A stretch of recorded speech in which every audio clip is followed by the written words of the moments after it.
પાલ Sanjeev Kumar auditorium ખાતે સુરતની 7 step શાળાનો વાર્ષિક કાર્યક્રમ યોજાયો હતો, જેમાં બાળકો દ્વારા વિવિધ કૃતિઓ રજૂ કરવામાં આવી હતી। બાળકો દ્વારા નવા ભારત થીમ પર અદ્ભુત કૃતિઓ રજૂ કરતા હાજર તમામ મહેમાનો અને વાલીઓ દ્વારા તેમને તાળીઓથી વધાવી લીધા હતા। तो आज अगर पार्टी करोगे तो कल मजदूरी करनी पड़ेगी। आज फोकस होके, डेडिकेट होके, समर्पित हो जाओगे अपने लक्ष्य के प्रति, तो कल पूरी दुनिया तुम्हारे लिए पार्टी करेगी। वो आपको एंजॉय करवाएगी, आपको सेलिब्रिटी मानेगी। अभी मेरा फूलों से स्वागत किया गया, अंदर बिठाया गया। मैंने कहा मुझे जाना है, तो तुरंत ही एक परफॉर्मेंस के बीच में मुझे बोलने का मौका दिया गया। ये पार्टी ही चल रही है ना। परफॉर्म करोगे तो पार्टी दुनिया देगी। परफॉर्म किए भी ना अगर पार्टी में चले जाए, फोकस आपका चला जाए, तो गलती हो जाएगी। तो डिजाइन के बाद जो आता है dream, dare, design, dedicate. Dedicate के बाद वाला स्टेप है डिसिप्लिन, अनुशासन।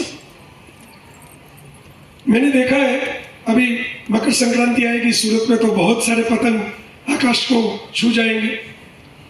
हर पतंग को यही लगता है कि मेरी दौड़ जो है, अगर वो कट जाए तो मैं और आगे चला जाऊंगा। लेकिन ये दौड़ होती है अनुशासन की, डिसिप्लिन की, फिरकी से जुड़े रखने की। तो वो आगे पीछे न जाए, उसका कंट्रोल हमारे हाथ में रहे।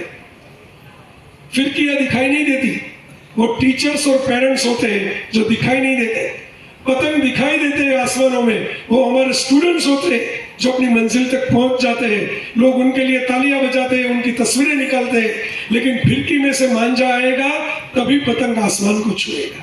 हूँ अल्पेश वाड़ा 7 स्टेप स्कूल अड्डाजन पाल ब्रांच हेड तरीके कार्यरत छूँ। આજે સંજીવ કુમાર ઓડિટોરિયમમાં 7 સ્ટેપ સ્કૂલ તરફથી શાળાઓના વિદ્યાર્થી અને વાલીઓ માટે વર્ષ 2025-26નો વાર્ષિકોત્સવનું આયોજન નયા ભારત થીમ પર અમે આયોજન કરેલું છે। નયા ભારત થીમ કેમ વિચાર કઈ રીતે આવ્યો? નયા ભારત થીમનો વિચાર એવી રીતે આવ્યો કે આપણી ભારતની જે સંસ્કૃતિ જે કશે ને કશે સાયન્સ સાથે કનેક્શન થાય છે, તો એને પ્રેઝન્ટ કરવા માટે અમે આ થીમ રાખેલી છે, નયા ભારત, સંસ્કૃતિથી સાયન્સ સુધી।